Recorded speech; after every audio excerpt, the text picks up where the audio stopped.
Alright, hey guys, how are you doing tonight? I think I just realized that my cell phone and my computer have different times.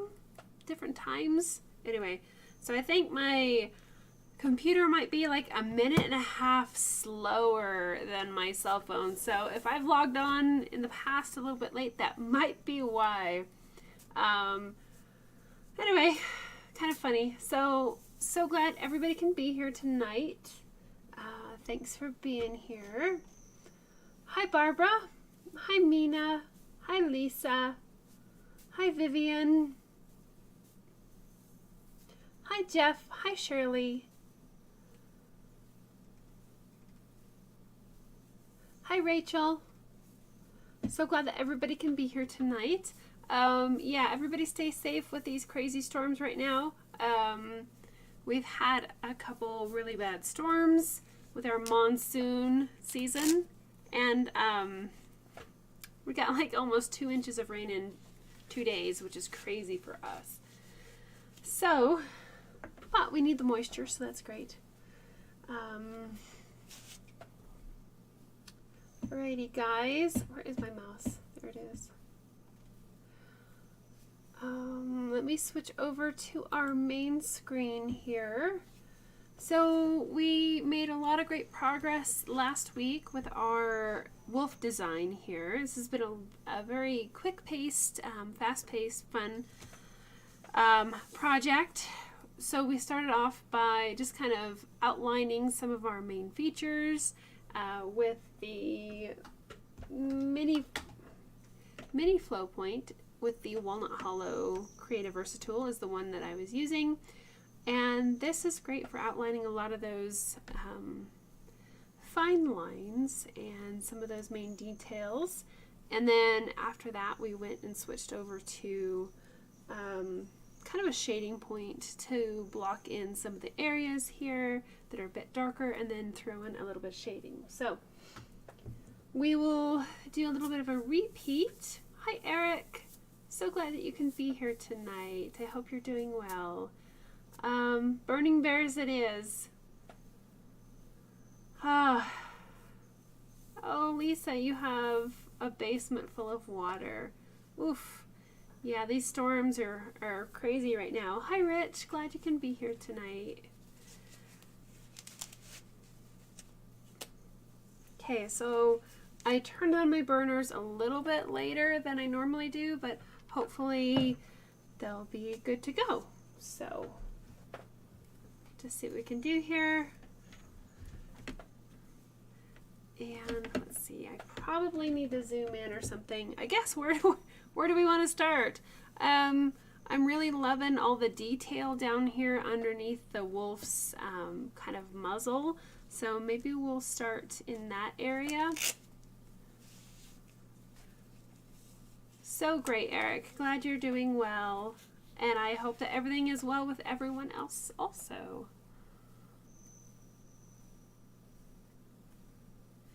Alrighty guys, so I'm going to zoom in a tad here so we can still kind of see this very intricate, detailed area down here. I'll probably start with the mini flow point again and start outlining a lot of these main zones here, basically just kind of burning over the graphite paper lines and the graphite transfer lines and getting those main features in place. Alrighty.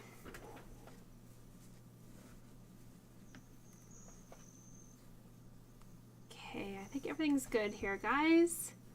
And we're just gonna try not to lose our place. It's pretty easy to lose your place on something so complicated as, or I guess I would say more intricate than complicated. It's really not that complicated, but it is very intricate.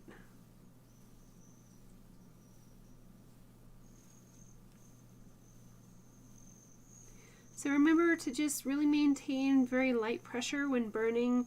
Don't press down too hard. If you press down too hard, you can the grain of the wood can influence the way that the burner moves, and you'll probably wind up with some pretty uneven lines if you try to press down really hard. So just allow that point to kind of float on top of the wood.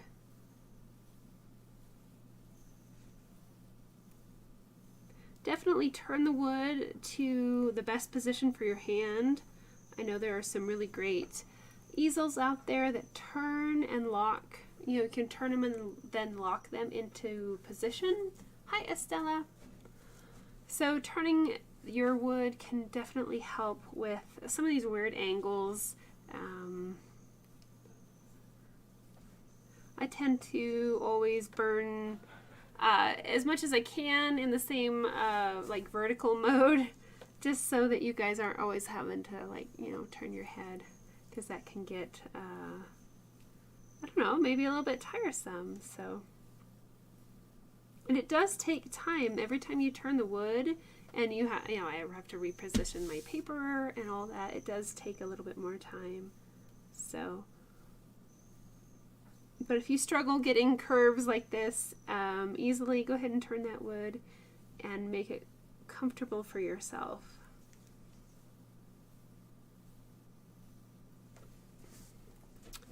I am burning on basswood tonight, which is my preferred type of wood.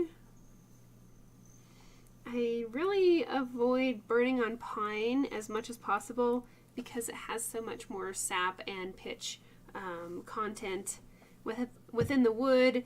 I find that pine has, I have a more difficult time achieving a very smooth and even burn with pine, just because it is so pitchy and it has a lot of sap. And basswood is just a very, very great, even colored type of wood. And I think I have down in the description on the video, I do have like the exact type of piece of wood that I'm using. So if you want to get the same type of wood, it has this really kind of cool bevel edge, which I have found works great in a frame, because this lower bevel here sits nicely in a frame, almost like flush, and it's very easy to frame these guys here with that really cool beveled edge. So I know that we talked about making a framing video as far as how to frame wood burnings, because I actually struggled for a while to find the right hardware and everything to actually frame original wood burnings in a frame. So I'd like to share that with you guys. Have just a couple weeks, not even a couple weeks, like a week and a half before the kids are back in school, and then I will probably have more time for videos and other educational materials. So summer's just summer's a crazy time here for us with so many projects. So once school starts back up again, it's a little bit easier for me to get some work done in the studio and the office. So thank you, Mina. Mina posted in the chat the link to the exact piece of wood that I'm using, the same dimensions and everything. The actual piece of wood is 8 by 10, but by the time you get to the beveled part, the front of the wood is only like 6.5 by 8.5 inches. So if you are a patron on Patreon, patreon.com/Minisa, then you get the reference photo for free. I don't have this reference photo on Wood Burning University store yet, but I will get that. I'm currently uploading a large batch of new patterns, and for all the people that were really wanting realistic wolf patterns, go check out Wood Burning University, because I posted several of those today. I think there's at least I think I posted 10 new patterns on Wood Burning University today. Hi, Angela. And yeah, several of those, 10, at least 3. Anyway, there's some realistic wolf wood burnings that are very beautiful, very dynamic, very catching, that you're just going to have to go take a look at it.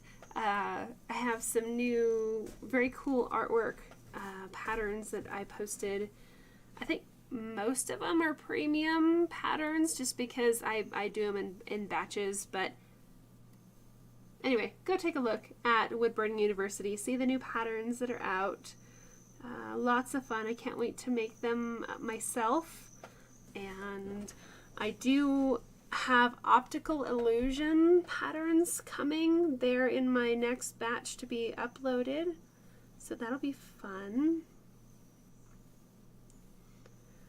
I don't know how well I could do a wood burning of an optical illusion. I think it might like mess with my eyes. You know how people do optical illusions where like their eyes are in multiple places and stuff? I'm like, I think I would give myself a headache trying to wood burn something like that, because it's I don't know, it's pretty crazy. So, but I know you guys have been asking for some optical illusion patterns and some realistic wolf patterns, so those are coming online through Wood Burning University.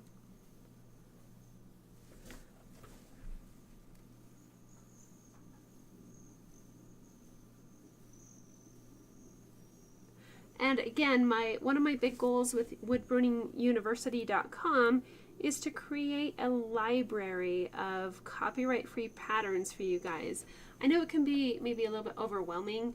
I know for me it can be, because there's so many great patterns, and I want to do that one and that one and that one. I want to make wood burnings of all the patterns. And I am uploading quite a few each week, but I kind of got behind. I was going to upload at least 4 a week, and then I got behind for a couple weeks. I was very sick at the end of May, well, like the whole month of May, and so I kind of got behind, so I started uploading a little bit more patterns, but we have a lot of patterns on there now, which is very, very cool. And I think it was yeah, I don't think they're on yet tonight, but I do take custom requests for patterns through Wood Burning University, and I'm starting to integrate some of those onto the store now as well. And I apologize, it has taken quite a while to get some of those custom requests online, but they're coming online now. Some of the people that have asked for custom patterns are coming online, so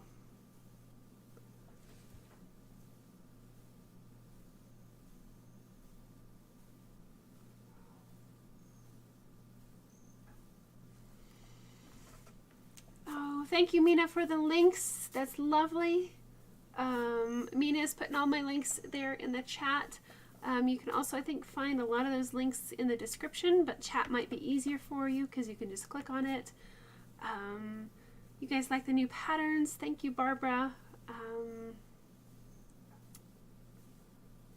Rachel says, I've been using cheap wooden canvases while starting out. Not sure what type, possibly poplar, but I've ordered some of my first basswood from Walnut Hollow, and they arrive later today. So excited. Yeah, I love Walnut Hollow. I have put in so many orders with them over the years, and I just love their products, and I love working with them. They've always been super helpful, very nice, and just a joy to work with. So if you do need basswood, definitely consider purchasing through Walnut Hollow. Great, great people. So yeah, when I first started wood burning, I didn't know what types of wood were best, and so I wound up just buying a little bit of everything here and there, and I quickly realized that not all woods are made equal for wood burning, and some are so much better for burning. Like we've talked in some of our other live streams, I'm not a fan of bamboo. It was very difficult to burn, very hard. I think I actually bent a point on bamboo. Of course, I was just learning how to wood burn and didn't realize, you know, that you have to take your time and not push down so hard. So bamboo is kind of a hard wood to burn on. Pine, again, not my favorite. It's too sappy. And if you're doing just signs, it's okay. But if you're trying to burn anything of a realistic type nature, pine can be difficult to work with because the amount of sap, and it smokes a lot too. So I generally have to wear a respirator when working with pine because I have asthma and it's just a little bit more taxing on my lungs, I think, than I would like. And again, I now have my studio in the living room, so I can't be burning on weird woods or woods that might have a questionable health aspect because I can't just shut the door to my studio and vent the window. That's what I used to do, is I could work on different types of wood that might not be the best, but I could wear a respirator, close off my room, and open a window, but I can't really do that now. So I pretty much just stick with basswood anymore. Although it is fun to experiment with the different types of wood because you can get some different results. Cherry is a lot of fun. Sometimes cherry bothers my lungs a little bit.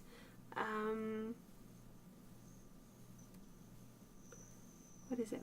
Butternut is very interesting to burn on too. It's a very dark wood. So butternut is... It was something from the Midwest. A gentleman and his wife came to visit me, and they brought some butternut pieces, and I tried one, and then I wound up buying some more from him. And they're very beautiful pieces of wood, very dark, interesting grain. But I find that burning on butternut, pretty sure that's the right word, but it's a very unusual type of wood. I find that darker subjects tend to work better because you just barely touch the burner on the wood and you're like a darker mid-tone or a mid-tone.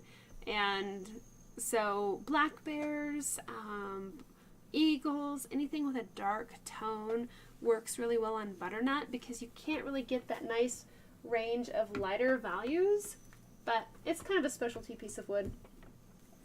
That's another reason I love basswood, is because you can get such a wide range of values in there. I got a little distracted here, guys.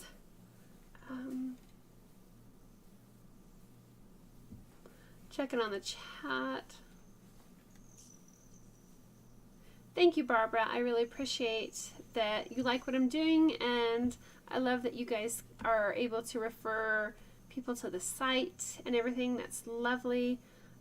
Mina, yes, there are plenty of patterns to choose from. There's so many. Barbara, I wish I had more hours in the day to burn as well. Lisa, you like all the pattern choices. That's great. Lisa, you like the bald eagle pattern. You can't wait to buy more. Awesome. Yeah, Lisa, I agree. That darn job just gets in the way, doesn't it? Rachel, you like the wood burning patterns too. Thank you. Hi, Beverly. Hi, Tracy. Hi, Garcia Arts. Oh, awesome. So, thank you. Garcia Arts says that I have inspired them to start streaming their wood burnings and bought their cameras today. That is fantastic.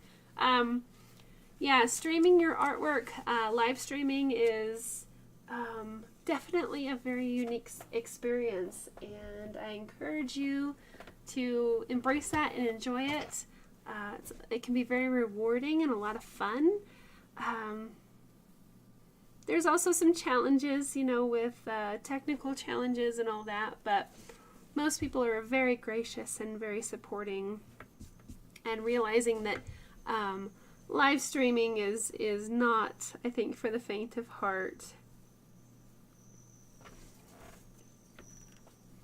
and that sometimes things just go sideways. We've had our fair share of challenges on here, everything from power outages. Our whole house system went down because we live off grid, and we had software updates from Starlink completely killed like an entire live stream of all the nights to do a Starlink update. It chose right during our live stream. So, and then I've just had other equipment challenges and all that. So as far as live streaming your art, be patient with yourself, be gracious. Your audience will understand. This audience here, my audience, is amazing and so lovely to work with, and very patient with some of the things that show up. So best of luck to you, Garcia Arts, and I hope that all goes great. Oh, Mina, you saw the pictures and everything that I posted on Instagram. So I know that last week we were talking about whether or not you guys would want to see some kind of behind the scenes videos and pictures of my life up here on a mountain top in Colorado at 9,000 feet elevation. And it's a very different world that I live in.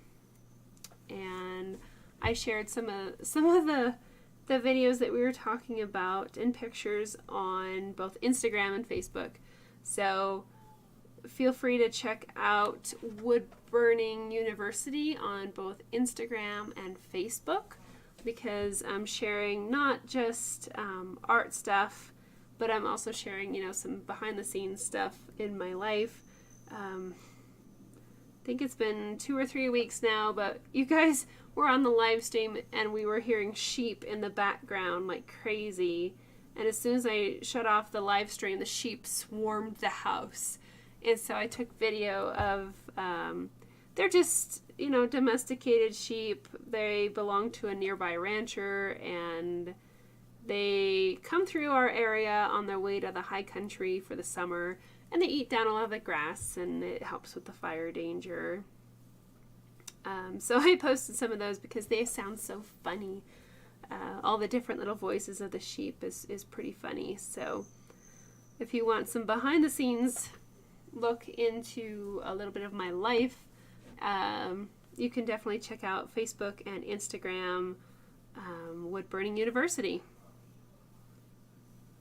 And I'm just starting to get back into posting. I know there was some late posts back in May, because May was a very difficult month, and I got very, very sick, and the family got sick, and so it kind of derailed me for the summer.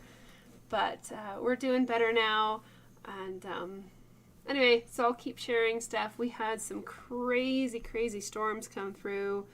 I actually went to take a picture of this really cool cloud, and lightning struck this cloud just as I took the picture. It just had a weird shape. I take pictures of all kinds of stuff like that because I think it's cool. And as soon as I took the picture, a lightning bolt hit that cloud, and I jumped. And so the picture turned out really cool, and you can see the lightning hit, but there's a couple different, looks like lightning bolts because I jumped out of fear because it was really, really close. So you have kind of a mirrored, not really mirrored image, but a duplicate image of the lightning bolt. So all that stuff is on Facebook and Instagram. And then I posted some of the finished wood burnings that we made of the burning bears, the simple bear and a realistic bear wood burning. We spent many weeks working on those 2 bears, and they were good-sized bears. And we made one very simple burning and one a realistic burning, and those are the burning bears, which is our mascot. Okay. So I did not post the pictures yet of Bernie the bear in his wonderful t-shirt. So I will do that. Got really distracted this past week. So I will put those on Wood Burning University and also probably on my Facebook, Instagram page as well, because they are so cute.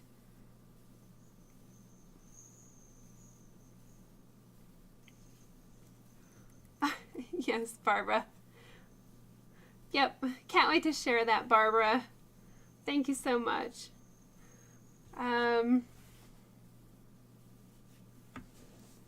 Oh, where am I?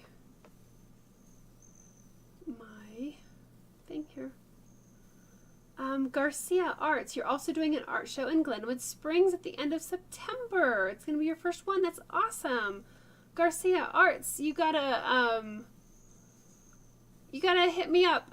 Send me an email or something. I can go to that show. I'm like right near Glenwood Springs. So, Garcia Arts, send me if you want me to be there. If you don't, that's fine. It's totally up to you, but I'd love to see your art show. I'm not that far from Glenwood Springs. I'd love to take a look at your art show, so send me an email. Trying to think of my email address. Like questions at minisapyrography.com would be fine.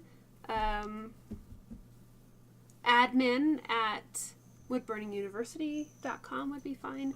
So anyway, give me a shout out, because yeah, I'm like right near Glenwood Springs, so that's way cool.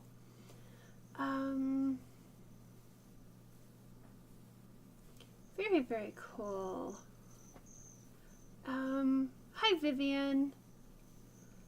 I think I said hi to you already, but that's okay.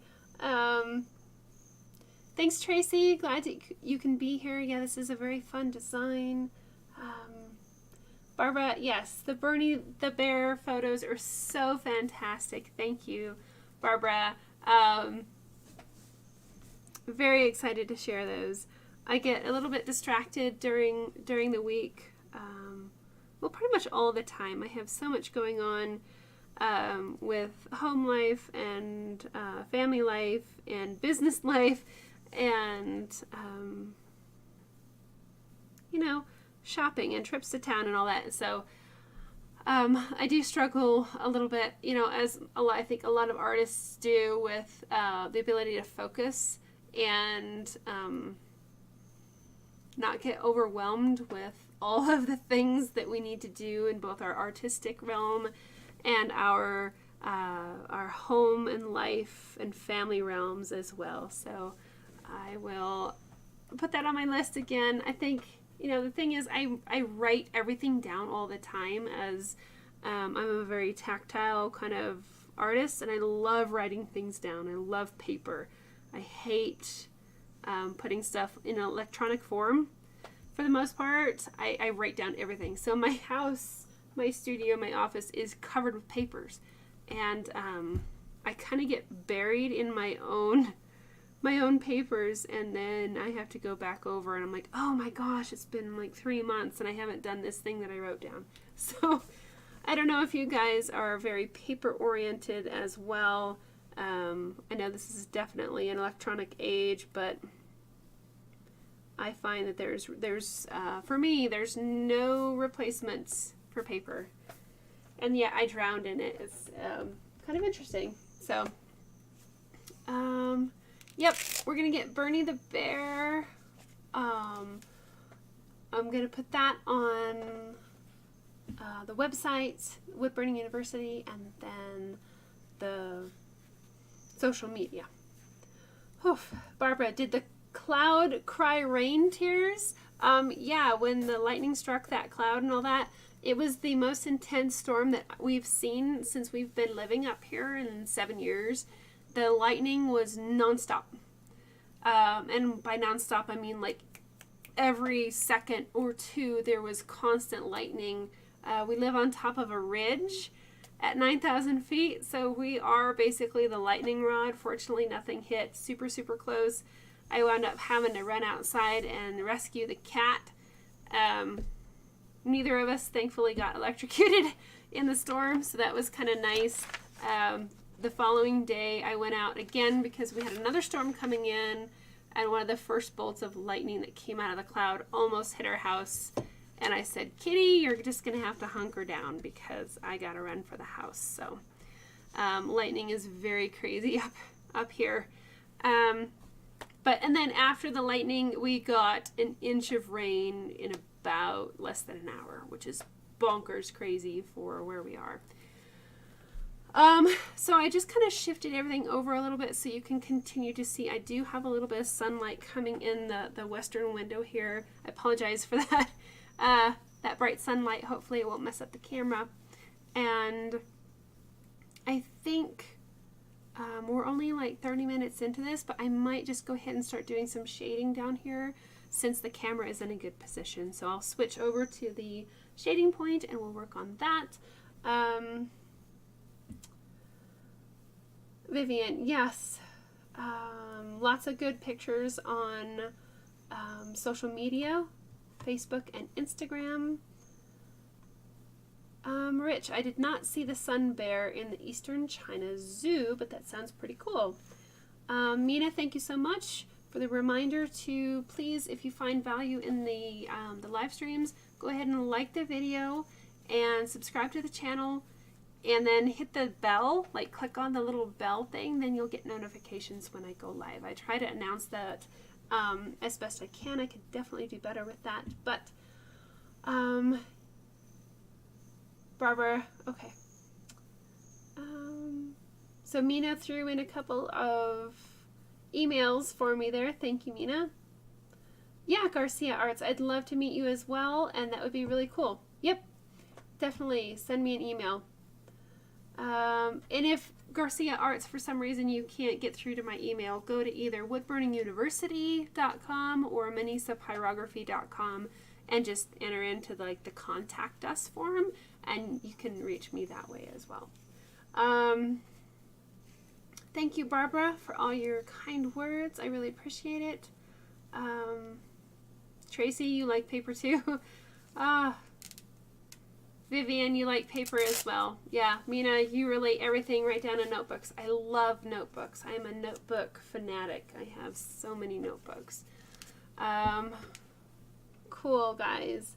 Alrighty, so let me get switched over here to the shading point. And let's see. So, like we did with when we were working on the burning bear, in order to create the definition of that snout and that nose, mouth, muzzle, we need a darker realm underneath, and that's going to really push like the chest and throat area of the bear. Oh, thank you, Garcia Arts. I really appreciate that. Thank you very much. So the dark area down here is going to really push back and kind of make this lighter area pull forward. So remember, dark things tend to push back, light things pull forward. So a lot of times when you're struggling with wolves, can be very especially difficult to wood burn because of their snout. If you don't get enough dark values underneath their chin, then everything's going to look flat. It's going to look like he's got like a flattened nose and it's hanging down. So you need to push and pull to create that illusion of depth. So that's one thing that we're going to do right now, is going to work on adding a little bit of those darker values under the snout, push that back, allow the nose to come forward and get the depth that we're really after. Just checking. Cool. Paper, Tracy, you find things much easier on paper as well. Yeah, computer. When I was, oh gosh, right out of high school, I've always been an artist. I did art all my life, including in high school.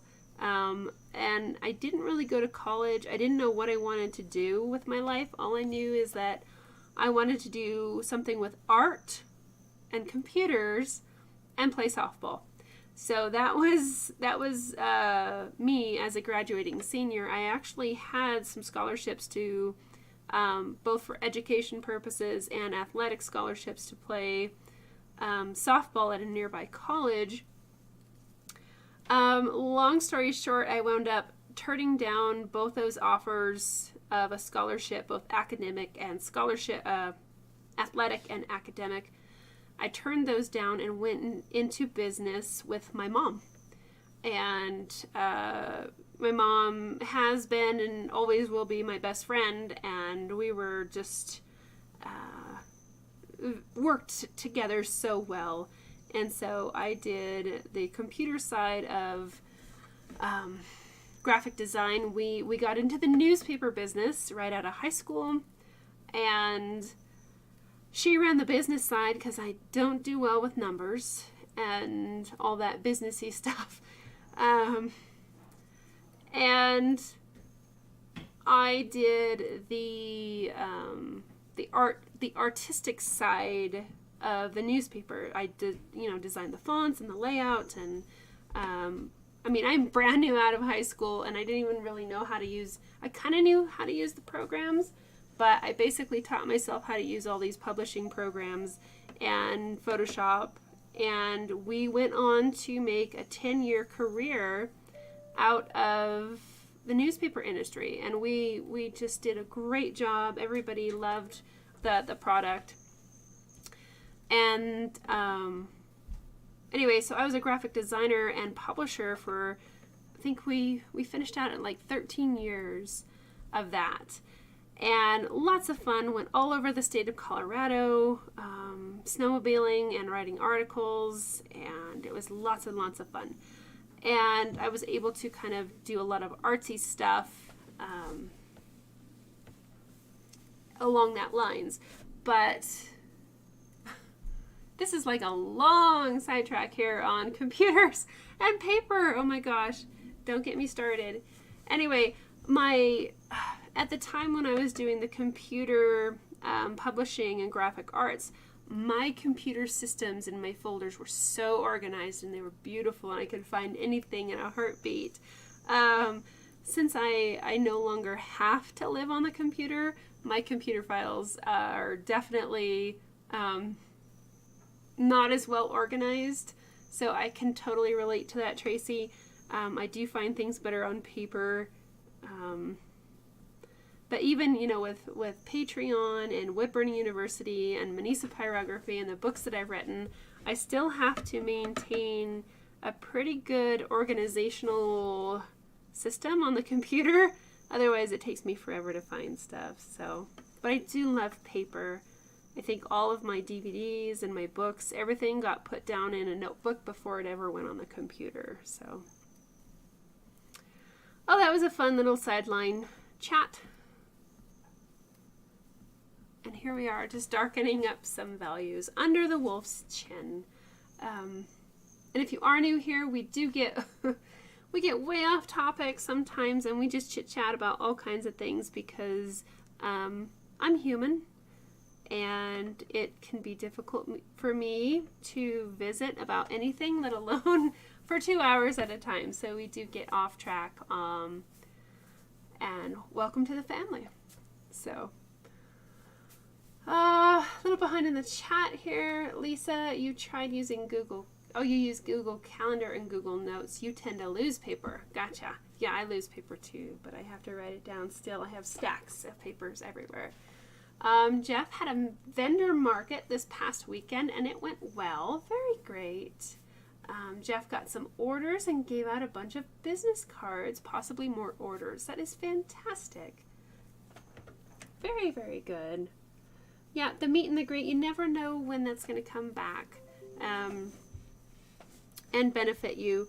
I did, I traveled like 2 hours away from home, at least, set up a booth, and I thought it was in a good demographic area. It was a pretty wealthy area, but it was a very small event. I talked with several people. I wound up selling, I think, somebody came by and bought a $10 little thing, and it was actually somebody that was hosting the event. And he was making the rounds buying stuff from everybody, so they didn't feel so bad because it was a quiet event. And I went home. Good night, Eric. So glad to have you here tonight. So I went home from that event feeling very, very crushed, very low. Very sad that I spent the entire day away, from the family, and my husband went with me, but it was an exhausting day, and I felt like I had nothing to show for this very long day event. Well, a few weeks later, I get an email out of the blue from a couple that I actually met that day during the event that I thought was a total bust. And so they put in an order for 2 custom orders that wound up not only paying for the trip and everything, but it was really, really great. So you never know when you might get a contact out of a show like that can come back days, weeks, months later and want to put in an order. And that is really, really nice. Because, yeah, I was pretty bummed. I'm like, this was just a waste of time and nothing came of it. So you never know. Just meet and greet and hand out information, and people will come back. So congratulations, Jeff. That's just lovely. So I'm just kind of spontaneously putting in some shading in some of these areas here as we develop our shading under the chin area.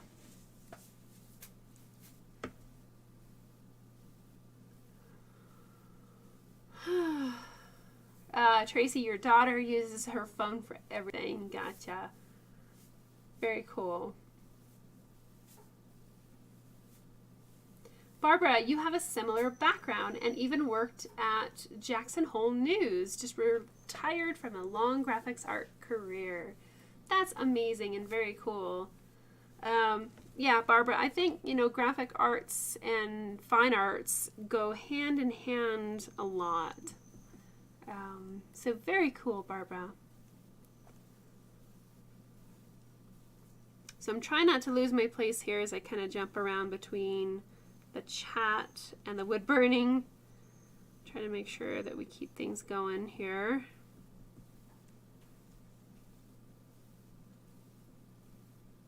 I might even add in a few extra tidbits that aren't in the picture, but that's okay. That's your artistic license.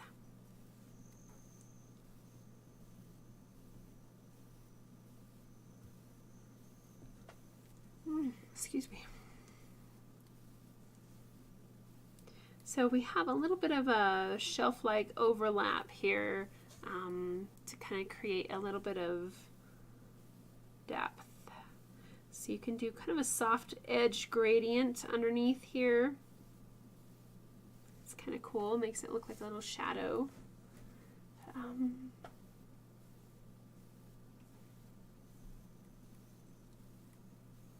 So Barbara, you keep business cards in your camera bag and your purse and have an album of art images on your phone to show folks when you meet and they ask about your art. Absolutely, I agree.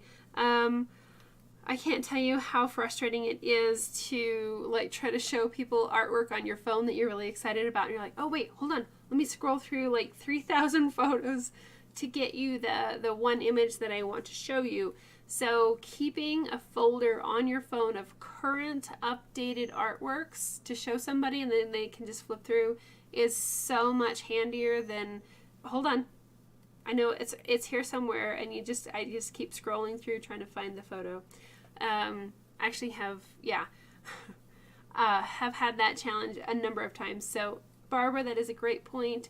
If you do want to share your artwork with other people, make a designated folder on your cell phone to where you can easily show people a wonderful portfolio. I think people don't have very long interest spans, like attention spans, so if they can just flip through and see those, that's great.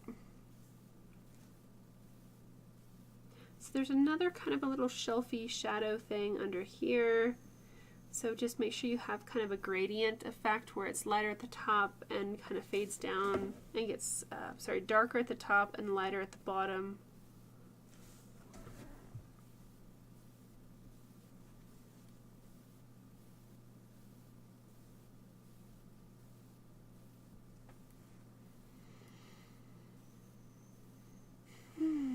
Vivian says, I almost never sell anything at shows, but do get orders later, and I enjoy meeting people. So, Vivian likes doing shows. That's great.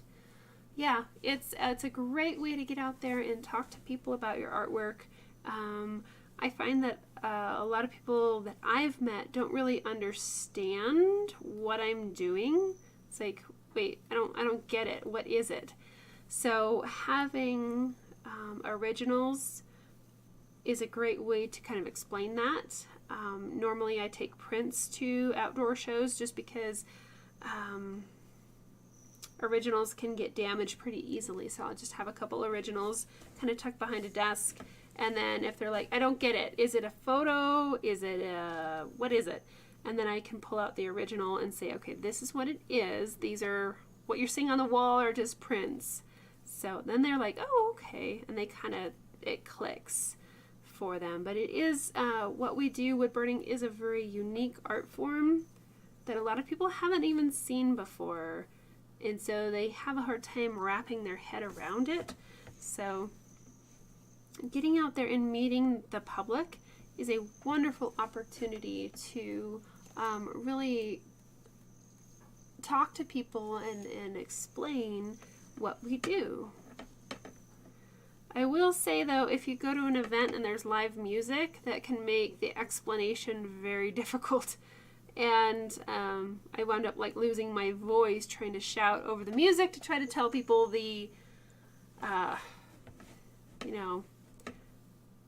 trying to explain to them what we do as wood burning artists. So if you can find an outdoor event or an indoor event that does not have live music blaring at crazy volumes, it can make your experience, I think, a little bit more peaceful and easygoing.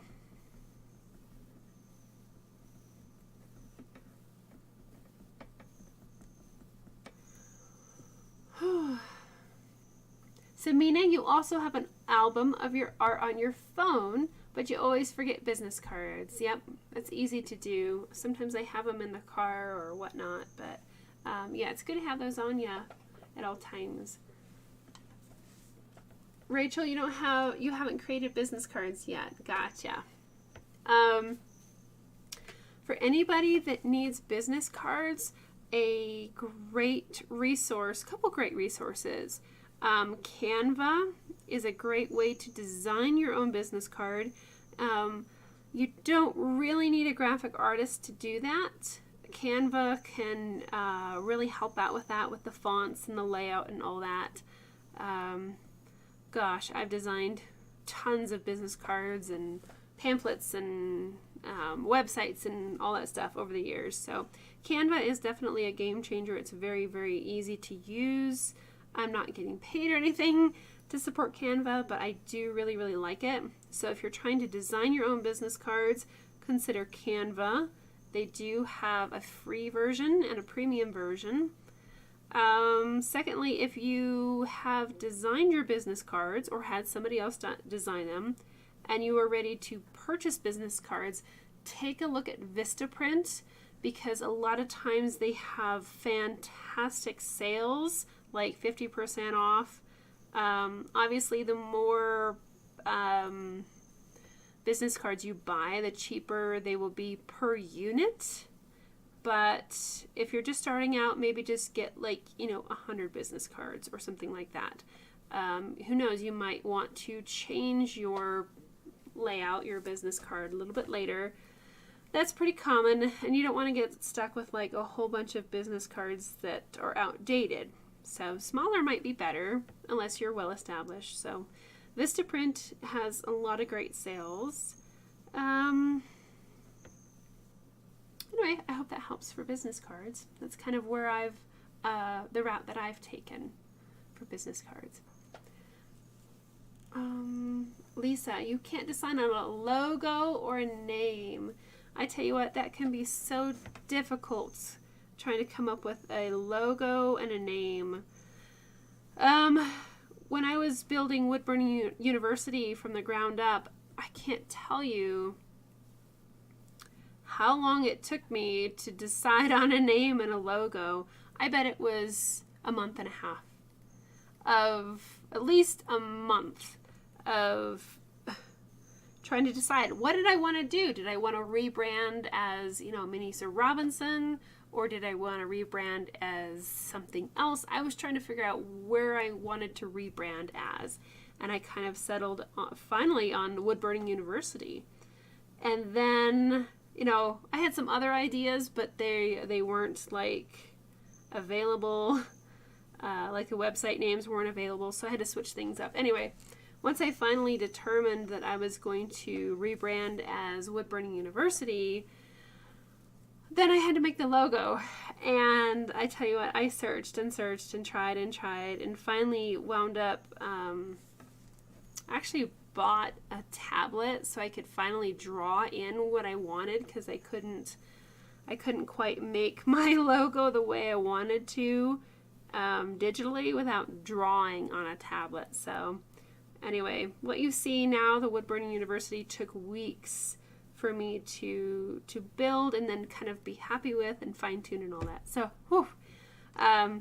I understand your pain and definitely sympathize, because rebranding and creating a name and a logo can be very, very daunting and a lot of work.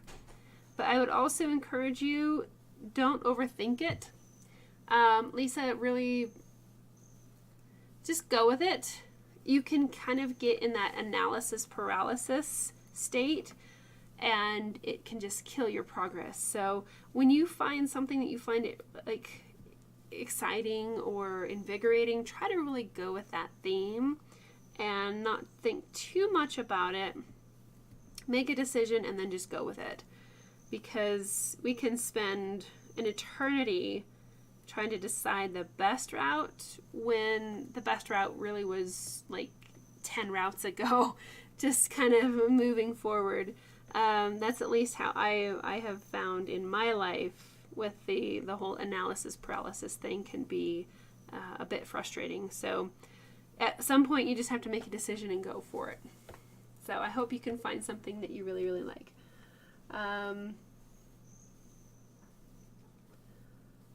You're very welcome, Jeff. Vivian, when people ask you what you do, you say you play with fire. Ooh, I like that. They think you're a firefighter. Cool. I will say I went to an outdoor art, community fair one time, and I had my wood burning booth set up, and somehow, some way, my son was involved, but I got sucked into a wood chopping competition, which is totally not me. I don't like doing things like that, but my son really wanted to do it, and so I thought I would support him by being a participant as well in this wood chopping contest, where you have to, you get a round piece of wood and you have an axe and you have to chop it into so many pieces and then, run it back. It's a timed event. Anyway, when I got up there for the wood cutting event, the guy had a little microphone and he asked me, so what do you do? And I said, I'm a professional wood burning artist. And everybody started laughing because it's a wood chopping event. Anyway, I was very embarrassed and quite frustrated. I'm like, no, you don't understand. I am an artist. And by that time they were laughing so hard that they didn't even hear the fact, that I'm a pretty decent artist and you guys are laughing at me because I said I'm a professional wood burning artist while chopping wood for a timed event. Anyway, so when people think that you say you play with fire and they think you're a firefighter, that was kind of a segue to getting laughed at a public event for saying that I am a professional wood burning artist. So sometimes you kind of have to pick and choose the time when and how you tell people what you do. I would have liked to have rephrased that statement. I thought it was pretty obvious. I'm a professional wood burning artist. But no, I just, I chop firewood and then I burn it for a living and I'm an artist. Oh, anyway, so I totally get that about the firefighter thing. Barbara, you love doing live demos with wood burning or scratchboarding. Both mediums are fairly new to folks. Yep, I agree. Barbara, thanks. Yep, there's canva.com is the link Barbara put in there. Barbara also put vistaprint.com. That's great. Angela, as far as you trying to figure out how to do a website, take a look at wix.com. It's kind of a what you see is what you get website builder. It's easier than some of the others that I've worked with. It's kind of a drag and drop thing. They even have templates where you can kind of set up a theme with themed colors and fonts and all that. So definitely take a look at Wix for anybody that's looking to build your own website. It's not as daunting as it seems. Some of the more back-end things, like making sure you tie in your you're gonna have to like buy a website name and then host it. But if you do, I think Wix does all that. So if you go in-house with Wix, it's much easier. Like my domain names are through GoDaddy, so then I have to go online and plug in GoDaddy name servers to the Wix website, and it can get a little bit complicated. But don't be afraid to reach out for customer support with either Wix or GoDaddy to, depending on who you go with. That's what I've had to do, is get on tech support to talk to somebody to figure out how to tie everything together so when you flip the switch, everything works. But Wix has a great customer support base, so does GoDaddy. I've built several websites over the years. My goodness, many websites. I kind of used to do that for a living. And Wix is a really good one. Probably the best website that I've, the easiest one that I've created in a very long time. So definitely take a look at Wix. Again, I don't get paid for that. I could probably try to get an affiliate program, but I don't have one. So I hope that helps. So really just putting in some shading here as we're going. Oh wow, that looks pretty cool. I finally took a look at it, so that's looking good. I need to grab a drink and we'll check up on the chat.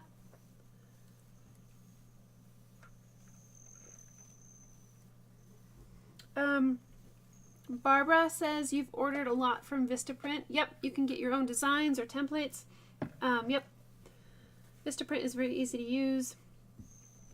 Rachel has ordered through Vistaprint. You can create your own, and they are very good quality. Awesome, very good.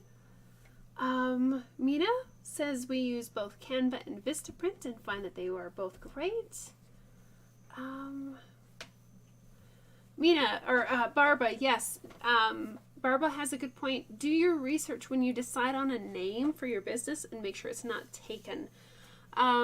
It's not the end of the world if you come up with a business name that somebody else has, but it can make things a little bit more difficult when trying to set up like a website name or an Instagram or anything like that. And I would say once you decide on your name for your new business, and it's available. Go on to your, whether it's GoDaddy, Wix, whatever thing like that, wherever your website domain name is going to live, buy the domain name, set up your Instagram, set up your Facebook, any other social media that you want, YouTube, and claim that name before you start really doing a lot of everything else. You have to make sure that in case somebody gets wind of your name, that they don't take that and then you have to buy it from them, because there's pirates and stuff out there. So once you develop a name, make sure it's available and then try to claim as many sources on social media as you can for your name before you kind of go live. It helps it just a little bit on the back end. Just check in here. Lisa, I'm glad this is helpful. Tracy says, what made me want to rebrand and change my name? That's a good question. I think it was actually a conversation with my mom. Because I was almost to the point of just kind of like giving up art and wood burning. It was just not a very good time in my life, and I was pretty much ready just to give up everything. And you know, I had a conversation with my mom and told her kind of some of my frustrations with life and all that. She's a great sounding board.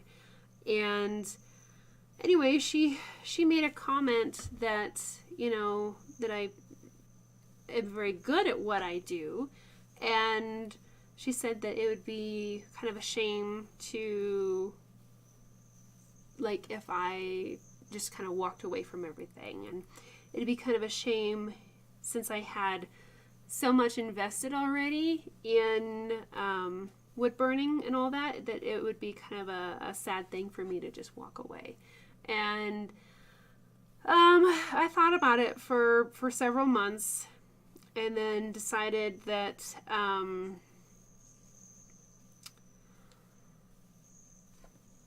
I was approached to write another book, and was really struggling with like motivation for anything at that time. And I just couldn't quite commit to the book because I knew the amount of effort involved in a book of that magnitude, because I don't usually do things small nature. I tend to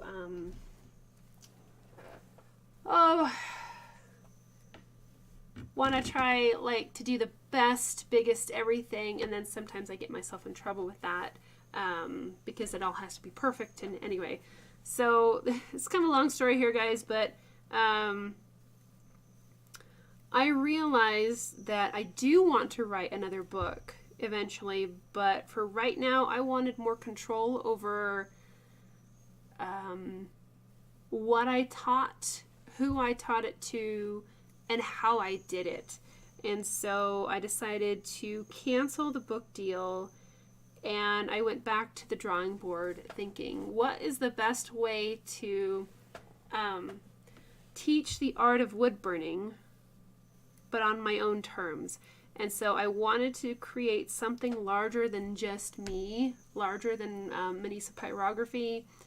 And I wound up coming up with Wood Burning University because I do want to teach complete online courses. And honestly, my name is very, very unique.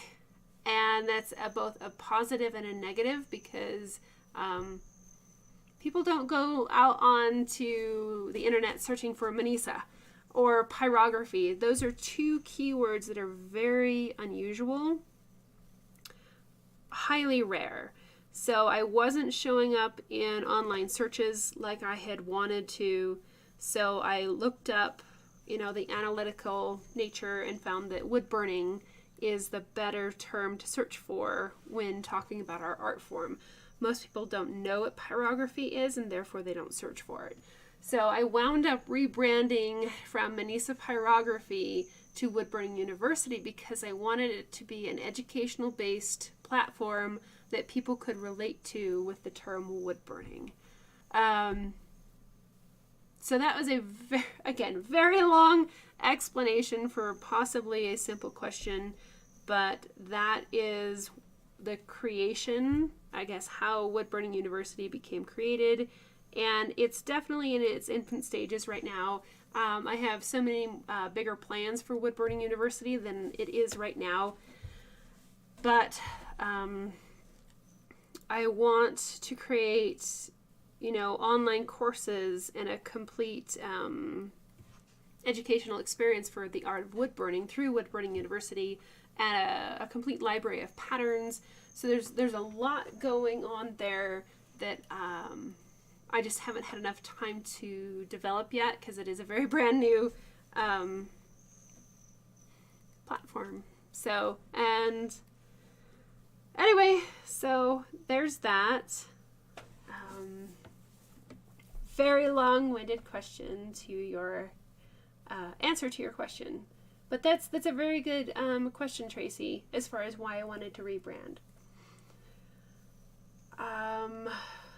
Barbara, logo design. So Barbara has some tips on logo design. Make it legible so it looks good on both small things and big things. Do not use a font that is really hard to read. Trust me on this, from graphic arts for umpteen years, do not use a font that is really hard to read. Your customer base only gives you just like nanoseconds of their time to understand what you are, and if it's a font that's hard to read, it's not worth it. So they are going to just bypass. Simple fonts are better than flashy fonts. It has to be legible. It has to be easy to read. I can't emphasize that enough. In newsprint or publications, make it easy to read. And even abbreviations can be difficult, because if you abbreviate, then people have to read further to figure out what your name is. So, very good point, Barbara. Rachel's, oh, my thing is jumping. Where'd it go? Rachel, come back. Oh, there you are. Rachel says, Starlight Memory Box. Wood burning art created by myself that, hold on. Wood burning art created by, okay, so you're thinking of, oh, a different name. Okay. Starlight Memory Box. Okay. Cool. And hey, that's a great idea too, guys. If you have thoughts of a business name and you want to throw that out in the chat and talk to people and get feedback, go for it. If you're comfortable with that. These live streams only last on YouTube for like less than a week, usually just a couple days. But if I forget and the live streams are up for, they'll be up for no more than a week. So if you do want to talk to people in the chat, and you're not afraid of, like, you know, competition and all that, go ahead and talk to people and say, hey, what do you think about this name or that name? You can even talk about that on our Facebook group, Minisa Robinson's Patreon group on Facebook. I'm going to change that, guys. That needs to be changed. Anyway, get some feedback on your name and see what other people think. So, Lisa, yeah. I know we're a bit behind in the chat, but yeah, Lisa, the whole wood chopping thing, and I told people I'm a professional wood burning artist, because they were donating the wood to people that couldn't afford firewood. It was a little bit embarrassing. So, Barbara says it reminds her of when she told people you shoot animals and forgot to mention that you do it with a camera. Yep. Yep. Thanks, guys, for your moral support on my embarrassing event of the wood chopping competition. I don't think I'll do that again. I'm a wallflower. I don't like getting out there. I really, really don't. I'd rather watch than participate. I don't even want a participation award. Just give me an observation award and I will be a happy little hermit. So I'm going to put in a few more lines here and then I'll check on the chat again, guys. And if I know we're kind of always off on topic, just chit-chatting, but if you have questions regarding the design or what I'm doing, don't be afraid to shout that out. I find that the time always goes easier for me if I have like a direction or a topic to talk about. Sometimes I just kind of get it gets quiet and I don't know what to say, so I just start talking about whatever. So that's my hermit nature.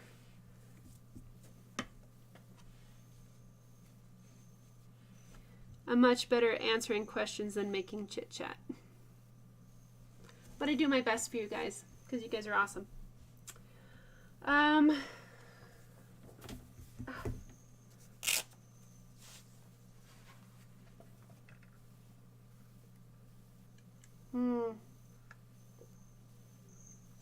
Okay, so Angela, you looked at Wix for a website and they wanted you to buy this and that. Okay, and you got confused. So basically, Angela, they have free, like Wix has a free website option unless you want to take payments, and then you're going to have to buy a platform for Wix. It can be expensive. Like, they kind of sucker you in, and they can give you like 3 years at 50% off. So it's like a little less than like $400, like $350 or something for 3 years, which seems like a good deal. But be sure on Wix to read the fine print, because once you have to upgrade to a premium website, which means you can take payments, you can get those first 3 years for 50% off. So you're looking at less than $400 for only 3 years. That's not bad. But after that, you have to renew your website for the full price, which is just under $800, which I just did like this morning. So, yeah, it can be expensive in order to take payments, but,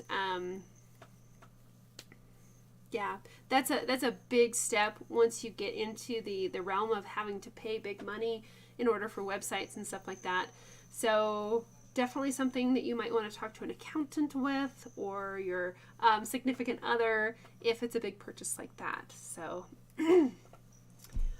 hope that helps, Angela. But yeah, Angela, if you have any other questions regarding websites and you want some help, just shout me, send me an email and we can talk about that, and I'll see if I can help you on picking an avenue for a website.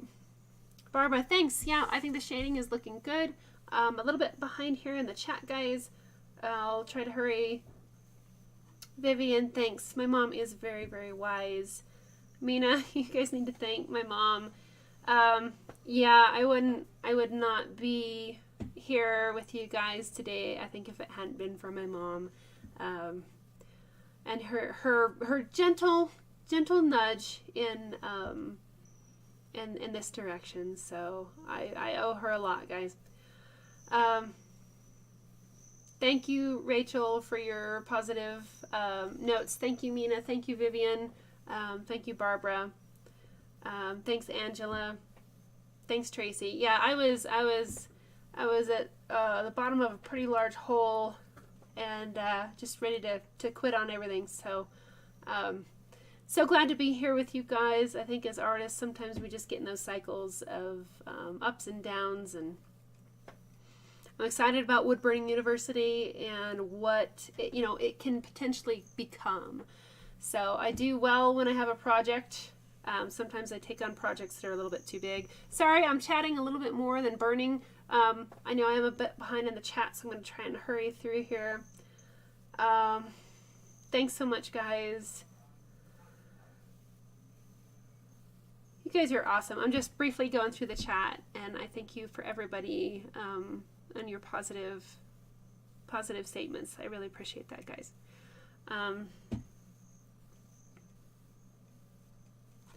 Okay. Yep, Barbara, the fonts are a very good thing. Make sure you keep your fonts simple. Gotcha, Rachel. Okay. Barbara is asking, am I going to add color to the wolf, watercolor or acrylics? I don't know yet. I really do want to add color to this one. I think it'd be a lot of fun. There's a lot of potentials for color on this one. I don't know yet what I want to, I don't know yet. So I will just leave it at that. I will probably add color, but I don't know what medium. I'm just hoping that we can finish this one tonight. because I know that we have talked about, I know this is a more simple wolf, but we talked about upcoming projects including like a realistic mountain lion, a realistic wolf, yeah. So we'll see on that. Sorry guys, there's a fly in here. I hope he doesn't fly into the burner. I've actually had that happen. I felt like Mr. Miyagi, you know, with the chopsticks and the fly, only I had a wood burner and he kind of just like ran into it. So hopefully that fly will go away.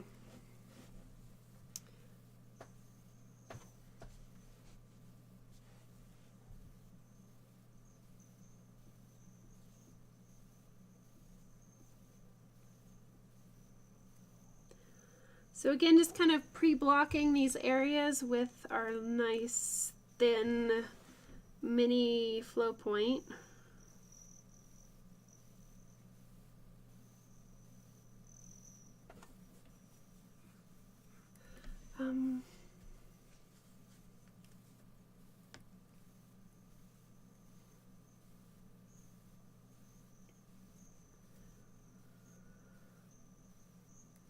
Checking out on the chat.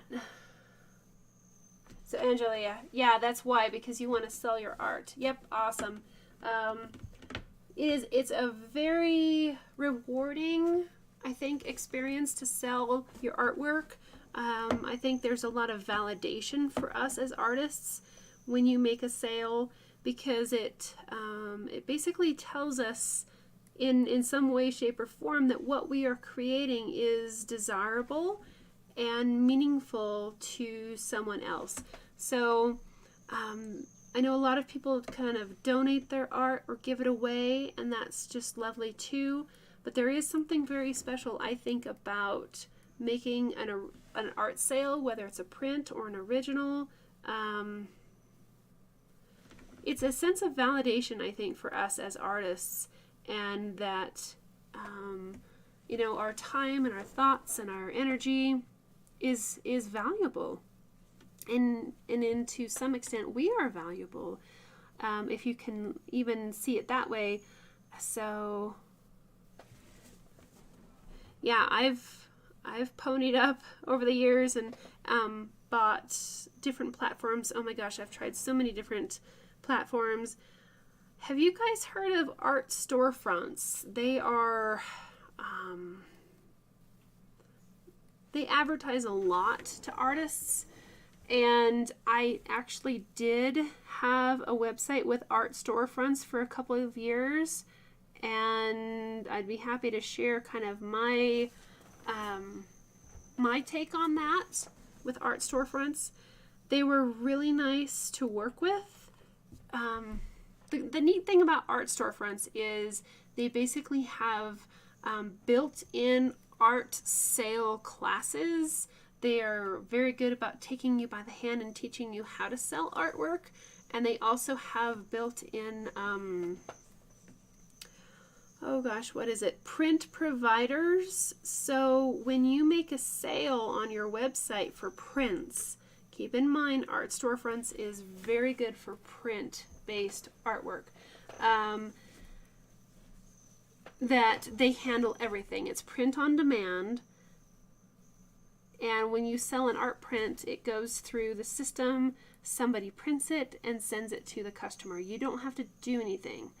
So that's kind of the good news. Still in the frame, but barely here, guys. The bad news I found is that the margin that art storefronts took, number one, it was a very, very, very expensive platform to get into. We're talking like $3,000 for 3 years or something. Don't quote me on that, but it was very expensive to get into. It took me quite a while to pay that off.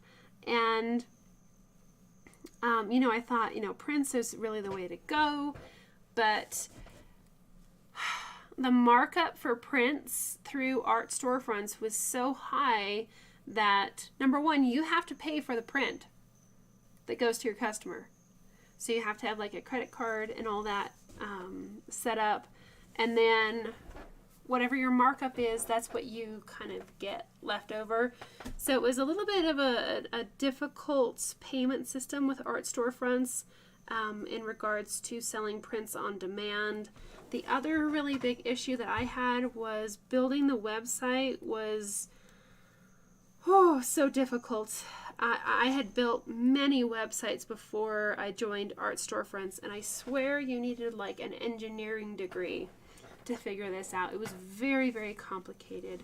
So if I can save you guys a little bit of time and trouble, obviously the decision is yours, but speaking from experience, I would not recommend art storefronts as far as your main website to set up and then try to sell prints on demand. Unless you're like a really well-known somebody and can pay to have somebody set up the website, it really was a very expensive and frustrating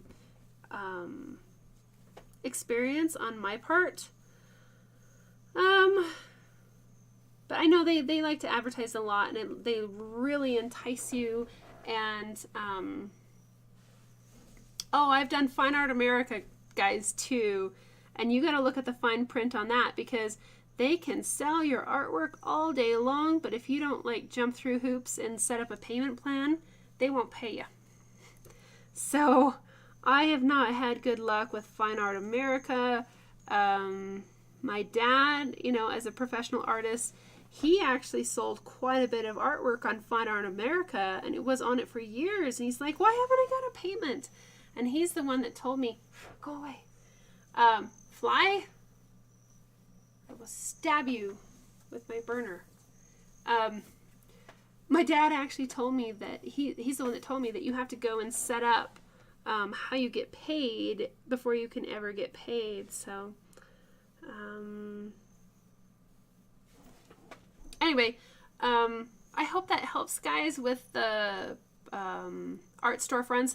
I think the best thing of art storefronts was they did give you like, a plan, like a marketing plan. Like today, you need to send out your email with this, this, and this in it. And then getting ready for the holiday season, you need to add this, this, and this to your email queue. So that was really good as far as teaching people how to do email marketing and all that stuff. I did kind of save some of that stuff for later reference, so I can still access that knowledge briefly. I just printed it out. But anyway, if you're looking at art storefronts, it's a huge upfront cost. It's expensive to stay in, and I find that if you want to sell prints, go with, they renamed proprints.com. You can pass that savings on to your customer by giving them a great quality print for like $20 instead of $65. So I think that's a deal breaker for a lot of people that want prints. You can't sell prints, at least if you're, kind of a small artist like me or whatever. I had a really hard time selling prints for a lot of money.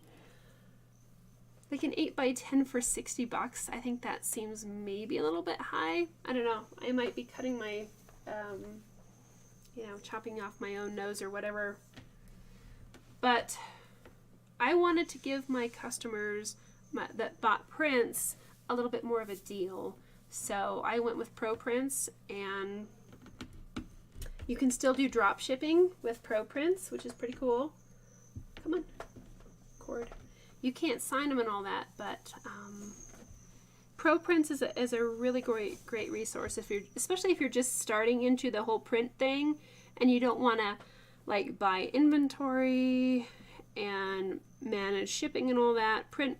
Pro Prints is a nice resource for that. So I hope that helps, guys. Gives you maybe a little bit of information on some of the other platforms, websites, and all that for artists that are out there. So right now, just adding some darker sections here and there. You will notice there's lots of gradients in here. Gradients are some of one of my favorite things to create. I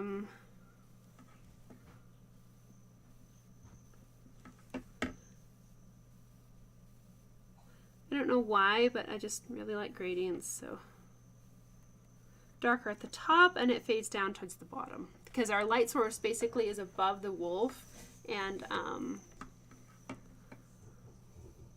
that's how we create the illusion of the depth that we're after. So darker at the top, fade down towards the bottom.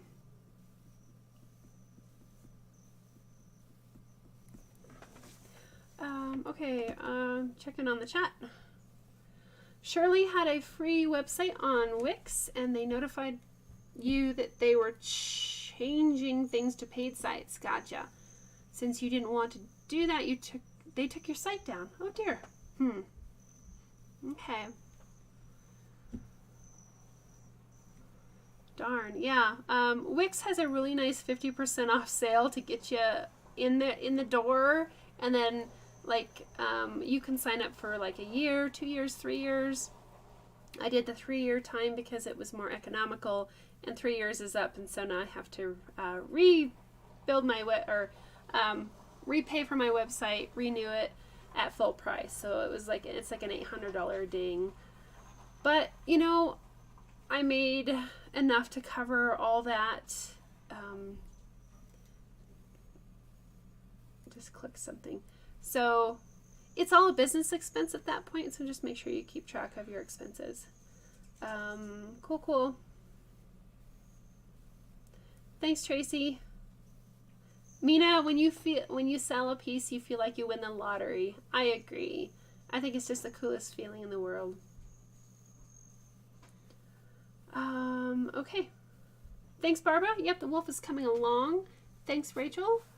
Yep, it's coming along quite nicely. And oh,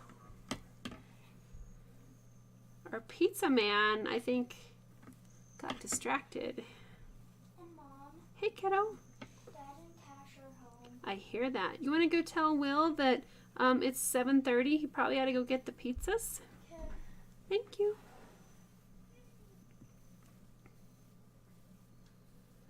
So, still just building up some of these darker values down in here.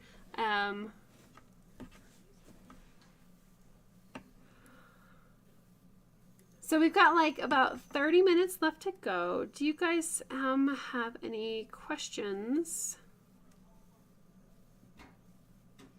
as far as the project or upcoming projects? Have you guys had a chance to take a look at some of the wolf patterns, the realistic wolf patterns on Wood Burning University? I posted those today. But feel free to shout out with any questions as far as anything you might be wondering about.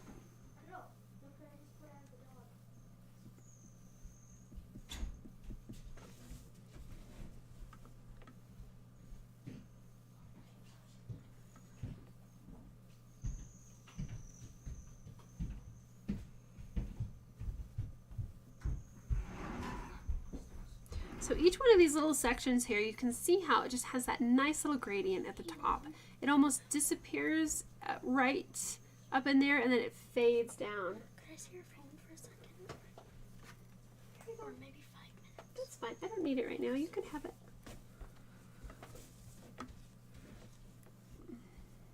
Thanks, Tracy. Barbara, you have seen the new patterns. Okay, cool. Angela says you have yet to sell any art. You do have someone that wants to buy your next sunflower piece. That's awesome. Very great.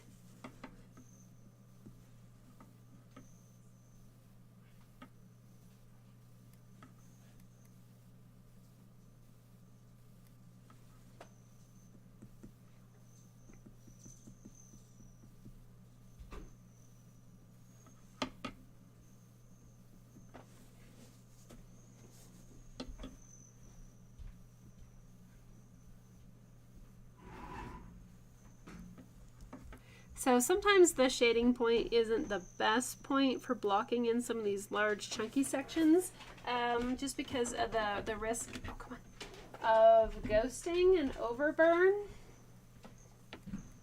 So you can always switch over to a different point and just kind of block these in if you find that you need a little bit more control in some of these tighter areas. That's totally fine. The shading point can be a little bit large and a little bit bulky.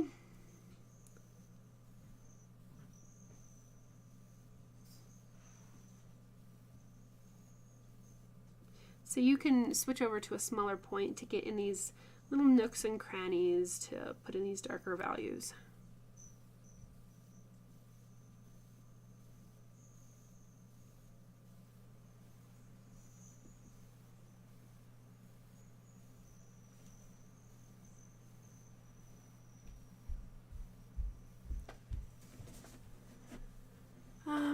Rachel has a question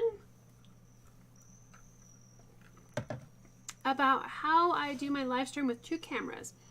Do I use a software to run it, or do I have to have them running at the same time? Okay, so I use, for my live streaming, I use OBS Studio, like the letters OBS Studio. It did take me quite a while to kind of figure this out, but there's so many great resources online, like YouTube University. Just go to YouTube. There are lots and lots of great YouTube videos on how to run OBS, because I had no idea how to live stream, especially with 2 cameras. I think in some of my early live streams I just had the one camera because I couldn't figure out how to get the other camera. But I went on YouTube and figured out a way to, you know, how to reintroduce second cameras and then deal with different microphones, because like the camera up here has a microphone, the camera that you guys see me on has a microphone, and then I have it's a Yeti microphone. I think it's in the Amazon store. Anyway, I have a Yeti, that the Yeti is actually what you're hearing me on because it has the best audio. So you have to like turn on the cameras, turn off the audio. Anyway, so OBS Studio is a really great platform to use. Once you get everything set up, it kind of retains the memory, so you don't have to set it up every time. There's also great online videos as far as how to go through YouTube to do live streaming, because live, yeah. Oh, thanks, Barbara. OBSproject.com? I don't know. Yeah, it's OBS Studio. That's all I know. Anyway, it's going to take you a while, I think, to figure. It took me a while anyway, but do your research. Check out YouTube on how to live stream through YouTube, and then how to plug in the OBS Studio. You need like a live streaming key or something, but there's videos out there, absolutely videos out there, to kind of help you, and you'll figure it out. You don't need a super duper camera, like the one that you see up here that is shining down here is a camera that I've had for a very long time, like back in my newspaper publishing days. Make sure that you look at cameras that can run for a long time without getting overheated. I went and I bought a new camera to replace this one because it had better quality, and turns out it can only run for like 30 minutes at a time before the battery overheats and it shuts down. So make sure that your camera can run for long periods of time. So you can set up an iPhone. Totally fine. Just set up an iPhone for your overhead. I have a webcam in front of me. I think all of these things are on my Amazon store. But really, I ought to show you guys what I have here. I think I can. Right, guys, don't throw up. I'm going to bring the camera over here really quick. Oh, it's got to go over. Okay, so this is what like I see right here, guys. I have the camera. Oh, it's not very big. Hold on. Okay, there we go. so this is what I see when I'm working. It's mirrored image, but here on the left I have my Yeti microphone, and then I have this big bar that attaches to my desk that mounts the camera. I have my O-ring at the top. I have my computer in front of me so I can see what you guys are saying. And then, yeah. And then over here I have like my burners and my mouse set up. So I even have the razor tip there. So if I need to switch over, I can use the razor tip there. So anyway, this is my setup. Oh, and there's that fly. So this is what I see when I'm working, guys. So I hope that helps, Rachel. All right, everybody hold back on. I'm gonna put you back in place here. So, but anyway. All right, well, let's keep going here on our project. Let me switch back over to the main screen. I always find it very fascinating to see other people's setup and to see how they create what they, I guess their environment, I think is pretty cool. But this big bar that I have that holds my camera, it adjusts to my desk. So whether I'm working on a flat subject or an inclined artwork like I am now, the camera, I don't really have to change it very much. It moves with the desk. So the arm system is on Amazon.com/woodburninguniversity. Amazon.com/shop/woodburninguniversity. So that's on there too. A lot of my studio equipment is there. Anyway, hope that helps, guys. You're welcome, Rachel. Hi, Terry. I'm being like annoyed by this fly here. Rich is asking, will Wood Burning University hats return to the shop? I have not found another retailer for hats yet, Rich, but I will keep looking. The ones that I have found, they're not very good products, so I will keep looking for good hats for our Wood Burning University team.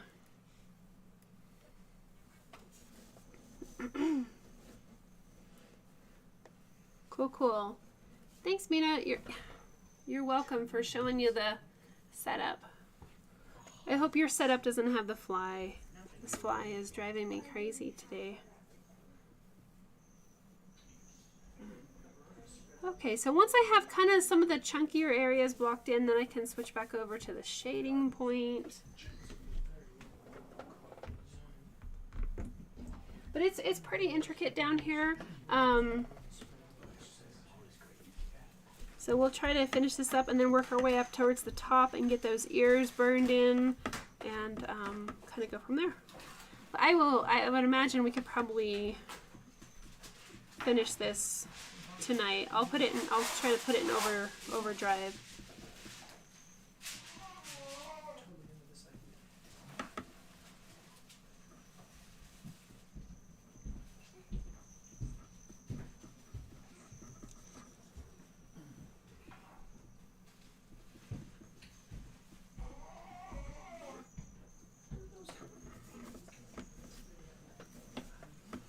Hey, if somebody has a fly swatter and can like kill this fly, that'd be great.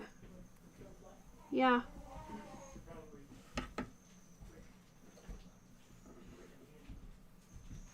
So just know he's either gonna like land on my head or into the wood burner. Hey, I don't know where he is right now, but he keeps like circling for part of the live stream. Just don't hit me, please. Turkey. Uh-huh. So sometimes, even though I don't see quite a gradient in here, I'm going to add it just because I like gradients.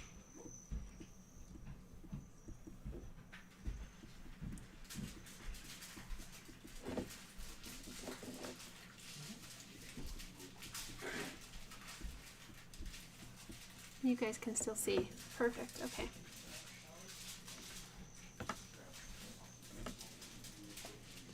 So we have a little bit of details in here.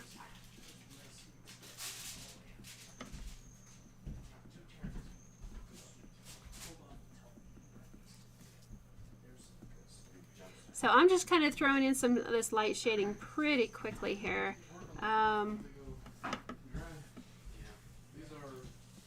There's not much rounded shading on the muzzle here of the snout, but I'm going to add just a little bit because I feel it needs it on the outer edges. Remember, rounded subjects need to have a little bit of shading on the outer edges.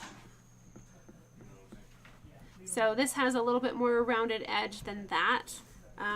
We'll add it on both sides.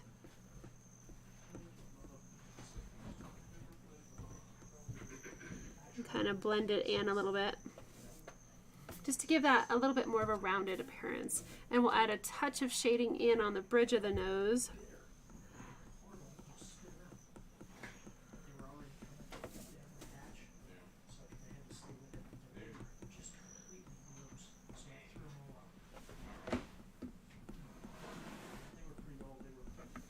Okay. Let's see, we need a little bit of shading under here and in there.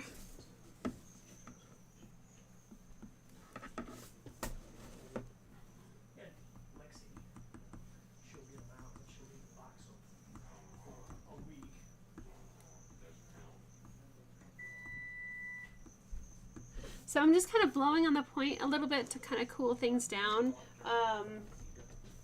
And I'm working really fast in some of these areas for the lighter values as well.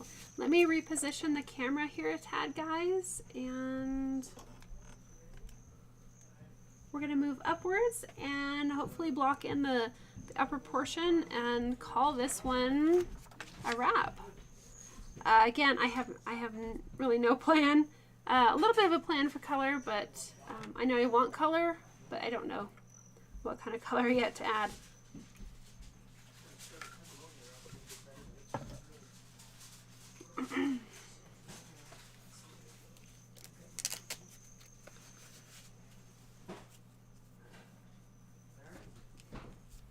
Thank you, Terry. You're saying that's why my works are better than the ones that you're working from. Thank you. Yeah, feel free to change up your picture as far as artistic nature, artistic license. You can go ahead and add in different areas that you see fit. Like there's a lot of these intricate little lines in here that I don't have yet. I can add as many or as few of those in there that I'd like. So feel free to kind of play around with how many intricate little things. I mean, you can add, I don't know, like over here, yeah, you can see that. There's like dots in the background, so that's pretty fun. There's dots down here. Like I didn't put in this little line with a circle thing. And then there's dots down here. So go ahead and feel free to add in some of those really intricate little details. I blocked in the majority of the main features, but you can really embellish this and add a lot. If you're a person that likes mixed media, go ahead and like glue gemstones onto this project. I think that would be so cool to add little gemstones or rhinestones and glue them onto the piece for a three-dimensional tactile surface.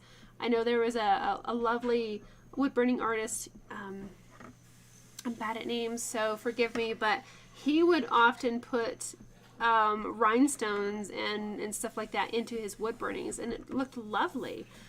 Very, very cool. So don't forget that you can go with a mixed media approach and add all kinds of things in here. Gold foil, that would be cool. I have not added gold foil to a wood burning yet, but I think that'd be pretty cool.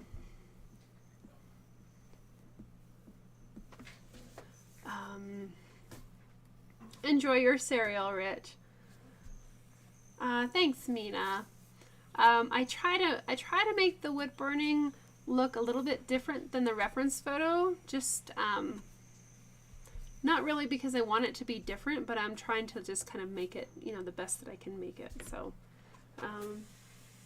Rachel, absolutely. I believe that this project needs those electric blue eyes. Yep. I think it'd be a lot of fun.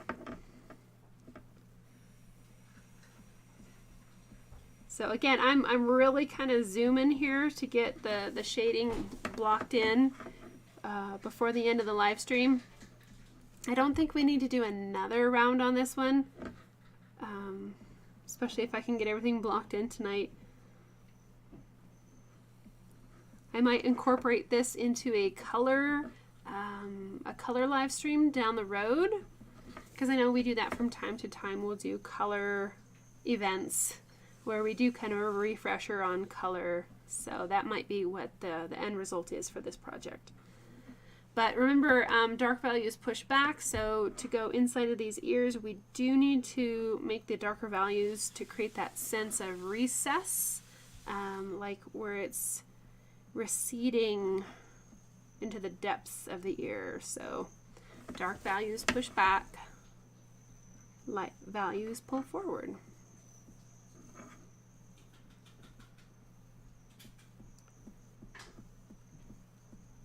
And you can see this is my second pass, my second layer. That's totally fine. You can add multiple layers.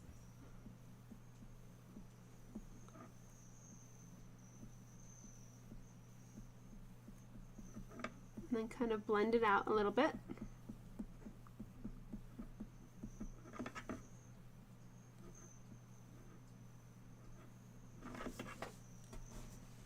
And we do have a little bit of shading up in here and kind of that upper fold of the ear.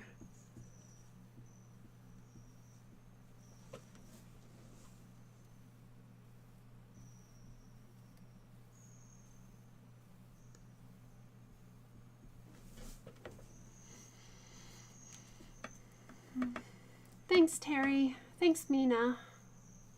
Thanks, Tracy. Yeah, I think that there's so many possibilities with this project. It is very, very unique. I have not burned on leather.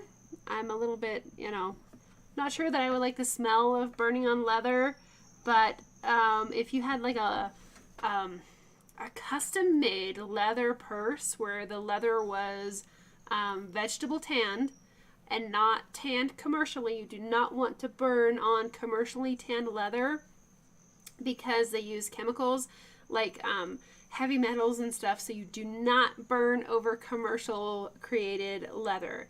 If you do want to burn on leather, make sure it is vegetable tanned only, so no heavy chemicals. But I could see this design as some really cool purse, like a leather purse with this design burned into it and rhinestones and like the leather fringes. I think that would be just so cool for this project. This is a wonderful, very showy project that has so many possibilities.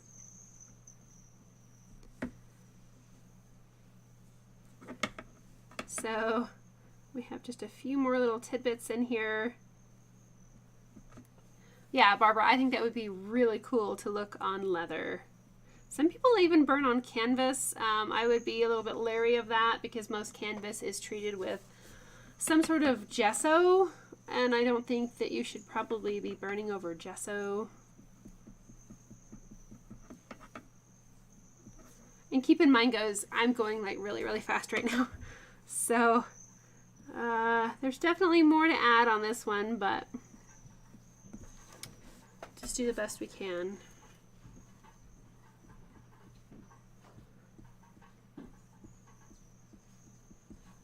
Because this is, I don't really want to, I don't think this project is, it doesn't need another session. Like, I don't think that I could spend another 2 hours on this. I think it's getting really close.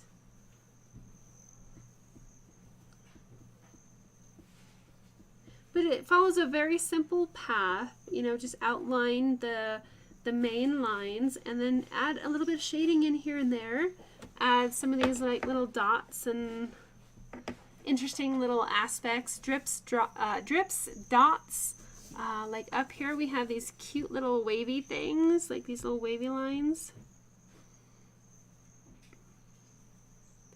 with dots. So that's pretty fun. and just kind of get creative. This is one of those almost like flow state projects where you can just kind of put on some great music and get into the project and kind of create it as you go and add little intricacies.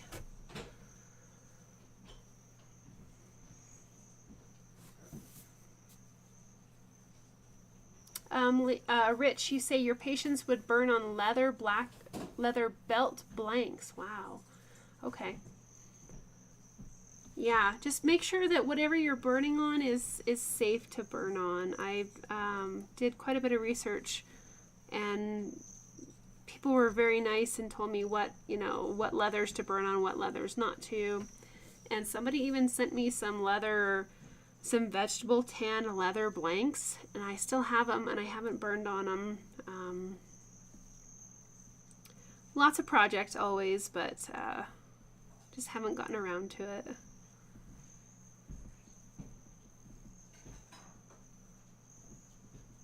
But you can find vegetable tan leather online.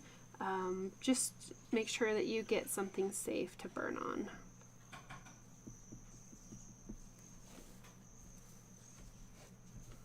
So this side of the face is getting pretty close to being done.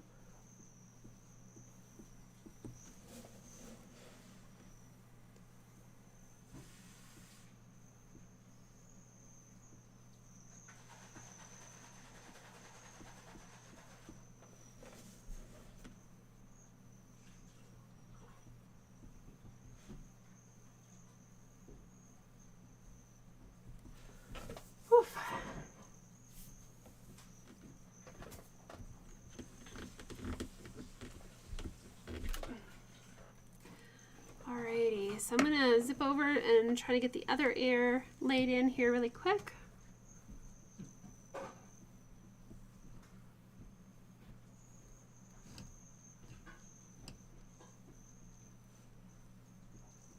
So do you guys have any other questions as we're kind of closing in the last little bit of the live stream tonight? I know that we've talked about future projects, and that I think some of the top contenders are either a realistic wolf or a realistic mountain lion. But if you have any questions on this project, let me know. Like I said, we'll probably do another big color event later on this fall, and I'll incorporate this in that, like a color event.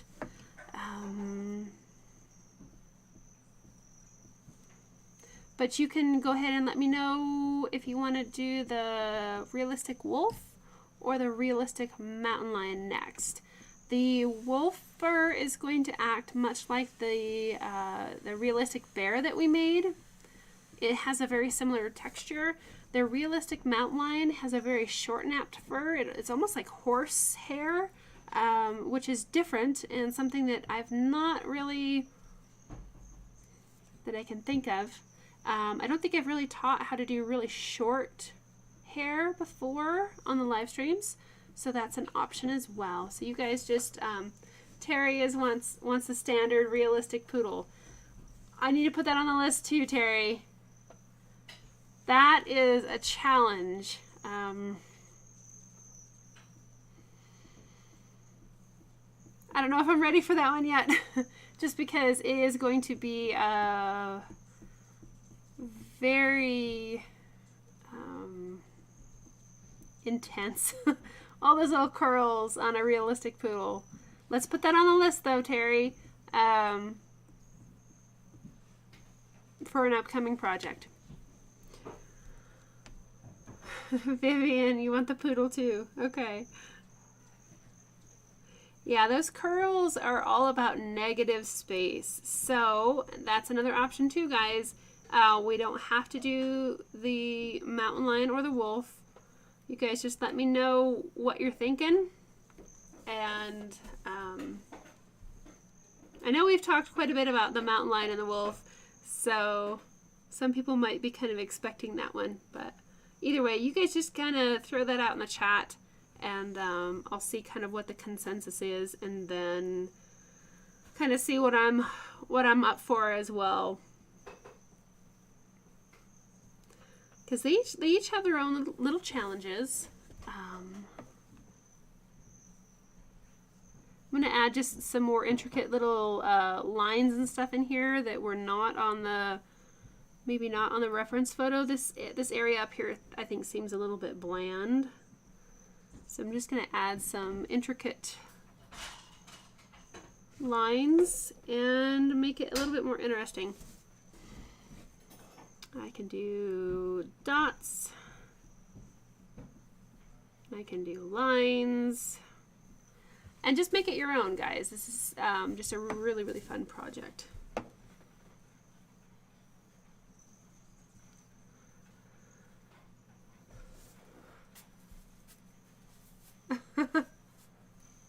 I know, Terry. We have quite the list going on here. Okay, Rachel is thinking the mountain lion. Barbara is saying maybe do a tutorial of different types of hair. That's a thought too. Rich wants to do a realistic pug. Barbara, anything is okay with you? Barbara would suggest sheep. I've seen a lot of sheep lately. Terry, yours don't have all that much of curls. Okay, cool. Yeah. Generally, I like to try to create live streams of a project that you can start and finish, and then at the end have something that you can do something with. Studies are really great, and maybe I should do more studies with you guys just to help you practice and learn. That's a very good thought. Generally, if I'm going to take the time to do a wood burning, I like to be able to have a finished product that I can either sell, give away, whatever, when I'm done. But if it helps you guys to learn more confidently to do like little swatches, so we could do like little swatches, if that helps you as well. Because I know sometimes it's a little bit daunting when you're trying to learn a new technique and you're like, oh, you know, this lady taught me how to do this, but it's kind of a big project and I might be a little bit unsure on how to do it and I don't want to mess it up. I might be more comfortable doing just like a little test swatch. That's a very good thought. So you guys go ahead and let's think about the swatch idea as well. Because I know I still want to write, it was going to be a book. I don't know if it's still going to be a book, but I always thought a texture book would be so, so cool. I love textures, and I could just sit down and make like little swatches of textures all day long. And I don't mean like textures that you see in other wood burning books like cross hatching or stippling. I mean like how to make the texture of an apple, or the texture of denim blue jeans, or the texture of leather, or of a belt buckle. The realistic textures thing is something that I absolutely love. So I know we've not done that really on live stream, but that's a thought. So just kind of throwing everything out here, guys. Because in the end, this the whole live stream is for you guys and to help you be able to ask questions and learn what you want to learn. So feel free to let me know what you guys are thinking. If you want to switch it up and do some swatches, and I hope you understand what I mean by swatches. A swatch is like a little, like a 3 by 3 inch square with a texture inside, or a 4 by 4 inch square. That's kind of a swatch. It's just like a little bitty snippet of a project on textures. So I'm so close here, guys. I'm going to try to finish this really quick. But you keep chatting, and I'll check those here in just a second. I have a couple more little things. Oh, you can still see over here. So we can add dots, and see we have little swishy things down here. We have dinkle bobs down here. and dots, more swishy things. So just go ahead and add in all those little interesting tidbits on the sides that you see or just want to get creative. Here's another dingle bob. Oh, you can't even see. Sorry, I'll come up here. Swishies, dots. You can even add more lines in your main structure here, or dots.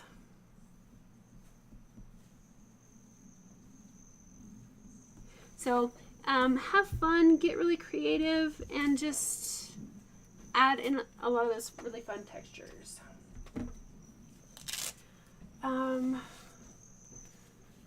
Terry agrees with Rich that a pug would be really cool. It is going to be a lot like mountain lion hair or horse hair. It's going to be very, very, very short. Barbara, you like the idea of the texture book. I always wanted to create a texture book because I think it would be a great resource, almost like an encyclopedia. As far as like, I want to make this texture.